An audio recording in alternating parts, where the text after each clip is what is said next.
19 साल की उम्र में नौकरी के लिए यमन गई भारतीय नर्स आज मौत के दरवाजे पर खड़ी है।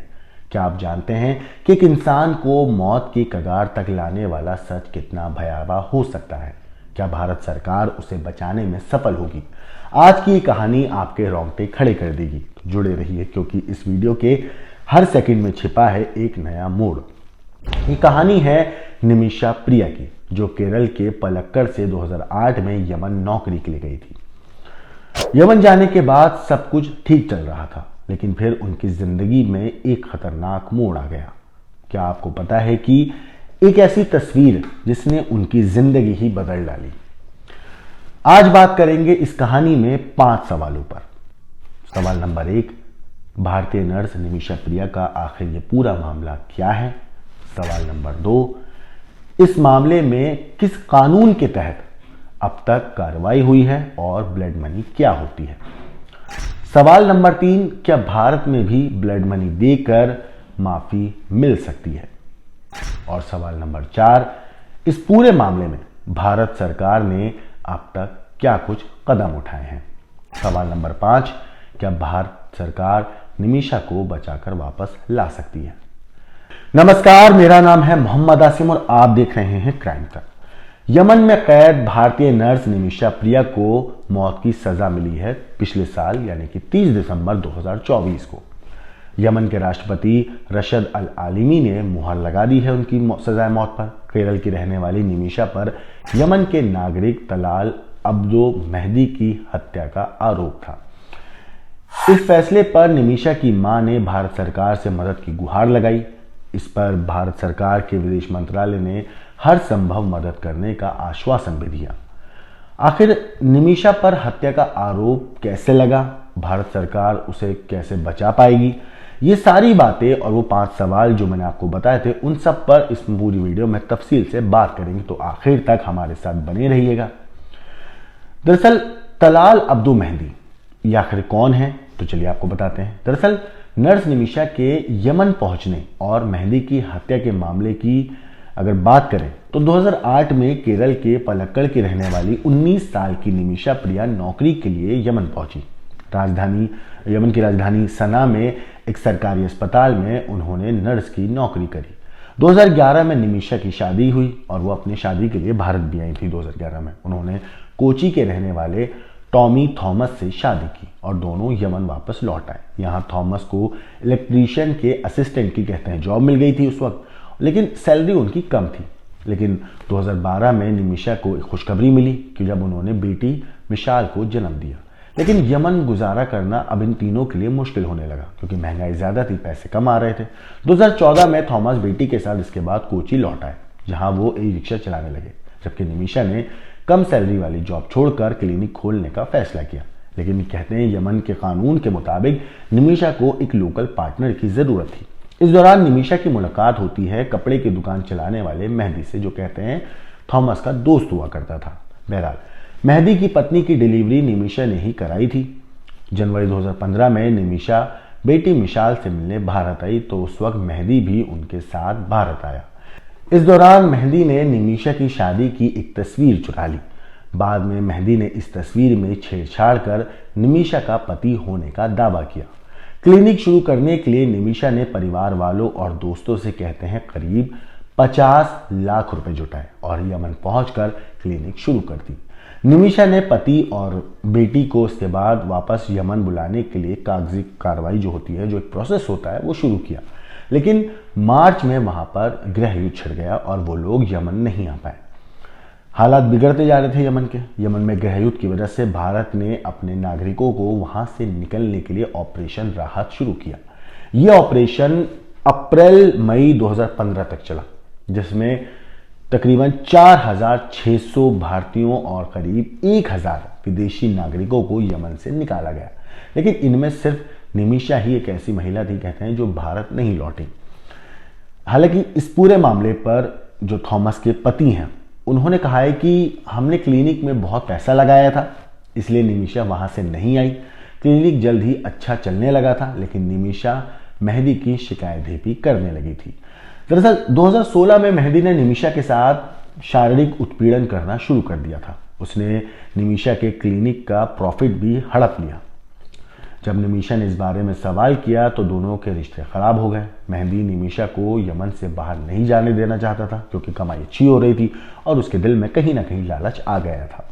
इसलिए उसने निमिषा का पासपोर्ट अपने पास रख लिया। निमिषा ने पुलिस में मेहंदी की शिकायत भी की, केस भी दर्ज कराया, लेकिन पुलिस ने निमिषा को ही 6 दिनों की हिरासत में बाद में कहते हैं ले लिया था, क्योंकि मेहंदी ने एडिटेड फोटो दिखाकर निमिषा का पति होने का वहां पे दावा कर दिया था। हालांकि कुछ रिपोर्ट्स में ऐसा कहा जाता है कि निमिषा ने वहां काम करने की वजह से वहां पर मेहंदी से शादी कर ली थी और उन्हीं शादी के पेपर को मेहंदी ने पुलिस में दिखाया था। बहरहाल इसके बाद निमिषा काफी परेशान हो गई। जुलाई 2017 में मेहंदी से पासपोर्ट लेने के लिए निमिषा ने उसे बेहोशी का इंजेक्शन दिया, लेकिन उसका असर नहीं हुआ। फिर निमिषा ने मेहंदी को ओवरडोज दे दिया, जिससे उसकी मौत हो गई। आपको जानकर हैरानी होगी, कई मीडिया रिपोर्ट्स के मुताबिक निमिषा ने मेहंदी के शरीर के टुकड़े कर वाटर टैंक में फेंक दिए, ऐसी भी खबर सामने आई थी। बहरहाल इसके बाद पुलिस ने निमिषा को गिरफ्तार कर लिया था। 2020 में अदालत ने निमिषा को मौत की सजा सुनाई, लेकिन इस फैसले पर अमल नहीं हो सका। हालांकि इस पूरे मामले पर पति का कहना है कि निमिषा ने मुझसे कहा कि उसने ये सब मेरे और हमारे बच्चे के लिए किया है।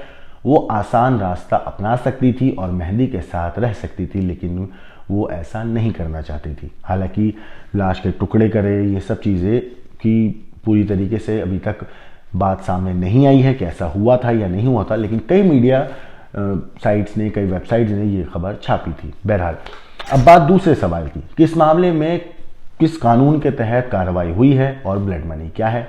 तो अब तक अगर हम कार्रवाई की बात करें, यमन एक वैसे इस्लामिक देश है जहां शरीयत यानी शरियाई कानून चलता है। यहाँ सभी कानूनी फैसले शरिया कानून के मुताबिक ही लिए जाते हैं। इसके चलते यमन की सुप्रीम जुडिशियल काउंसिल ने निमिषा को मेहंदी की हत्या के आरोप में मौत की सजा सुनाई है।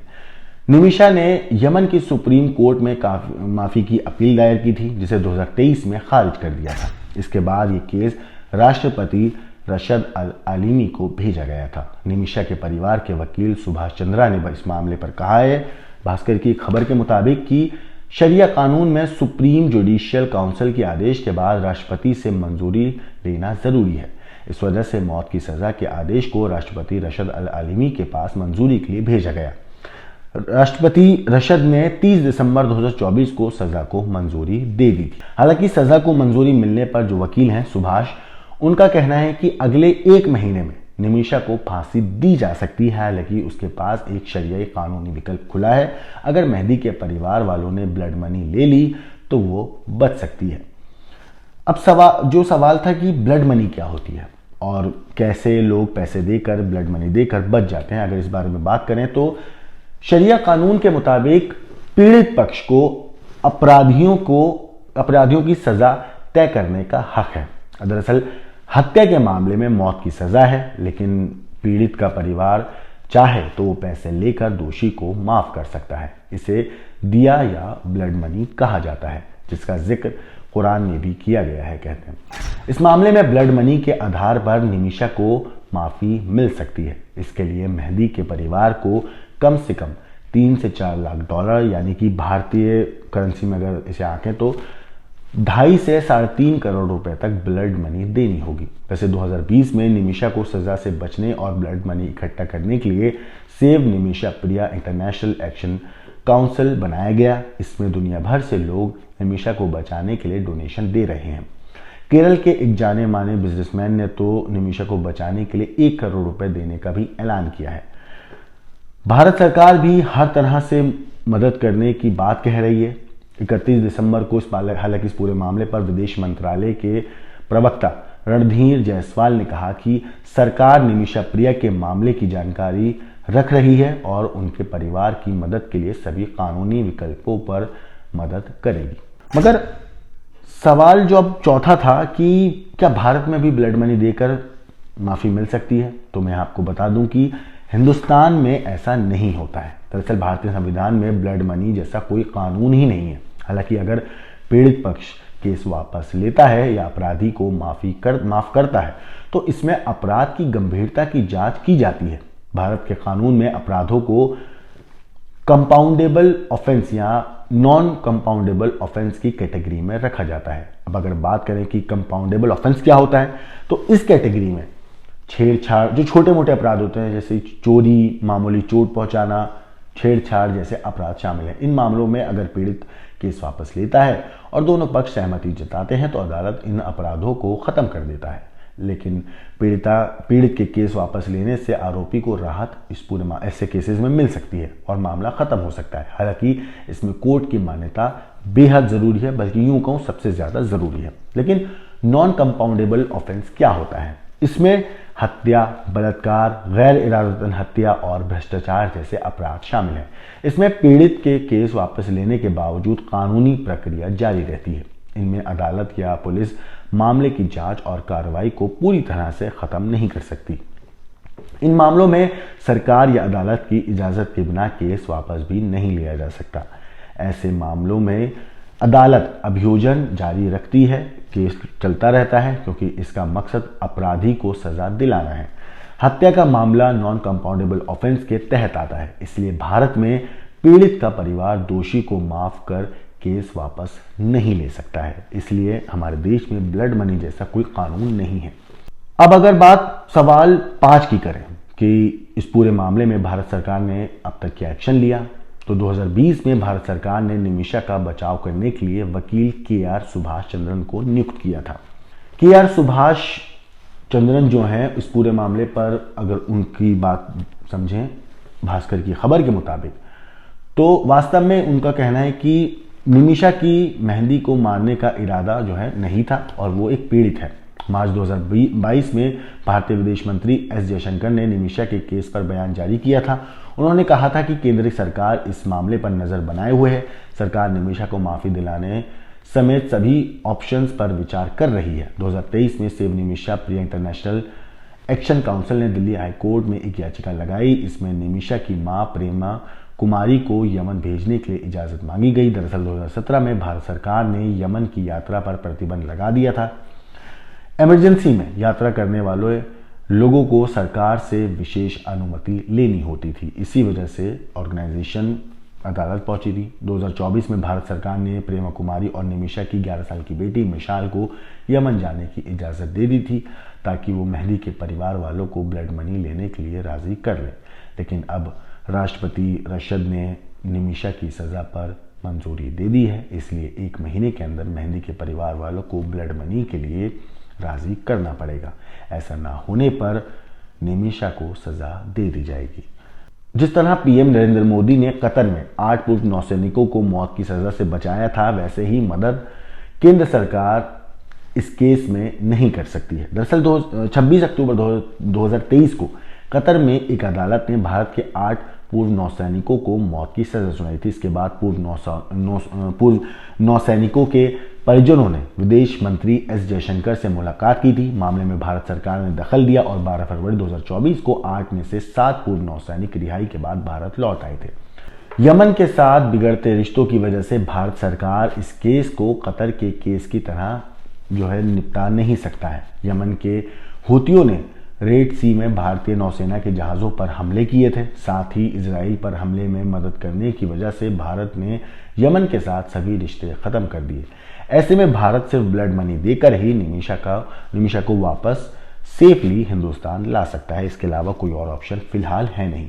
मगर अभी इस केस में जो भी अपडेट आएगी वो हम आपको ज़रूर बताएंगे। हालांकि इस केस में कई चीज़ें हैं जो अलग अलग कही जा रही हैं, जैसे कि कुछ मीडिया साइट्स पर कुछ मीडिया की हेडलाइंस ऐसी भी बनी थी कि निमिषा ने कत्ल करने के बाद बॉडी के टुकड़े किए।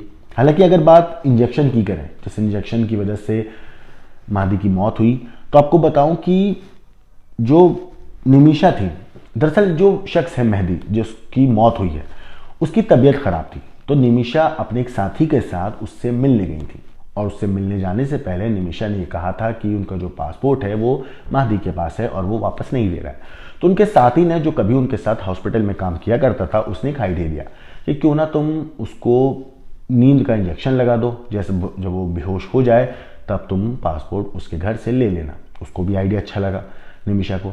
तो निमिषा कहते हैं कि जब उसके घर गई तो पहले हालचाल पूछा, तबीयत पूछी, तो मेहंदी काफ़ी बीमार था, इंजेक्शन लगना ही था। तो निमिषा ने बोला मैं लगा देती हूँ। जब इंजेक्शन लगाया गया तो उस इंजेक्शन में बेहोशी की दवाई थी। हालांकि उस बेहोशी की दवाई से माली बेहोश उस वक्त नहीं हुआ था। तो इसके बाद इन लोगों ने दोबारा से एक इंजेक्शन लगाया और इस बार वो इंजेक्शन ओवरडोज हो गया और जिस वजह से मेहंदी की मौत हो गई। हालांकि उस वक्त पासपोर्ट तो मिल गया था, लेकिन जब तफ्तीश हुई, सीसीटीवी कैमरा चेक हुए तो देखा गया कि उसकी मौत से ठीक पहले निमिषा और निमिषा का जो साथी था जो हॉस्पिटल में काम करता था वो उसके घर आया था मेहंदी के, जिसके बाद इन लोगों को पकड़ा गया। अब ये दोनों प्रोफेशनल क्रिमिनल तो थे नहीं, लेकिन जब पुलिस ने सख्ती से पूछताछ करी तो एकदम टूट गए और दोनों ने सच्चाई जो थी वो बता दिया। निमिषा ने पुलिस को बताया यमन में कि मुझे ये परेशान कर रहा था, मेरा पासपोर्ट ले रखा था, मेरे साथ धोखा दे रहा था और मुझे इस तरीके से मेरे साथ उत्पीड़न कर रहा था, इसलिए मैंने इसकी जान ले ली। हालांकि पुलिस ने इनकी बात को यकीन नहीं किया इनकी बात पर और इन्हें जेल में भेज दिया। वहां से पूरा मामला चला और आखिर में जाके निमिषा को मौत की सजा मिली। इस पूरी स्टोरी में आपकी जो भी राय है, आपका जो भी कहना है, हमें कमेंट करके ज़रूर बताइएगा। बाकी देश और दुनिया की क्राइम की खबरों के लिए देखते रहिए क्राइम तक।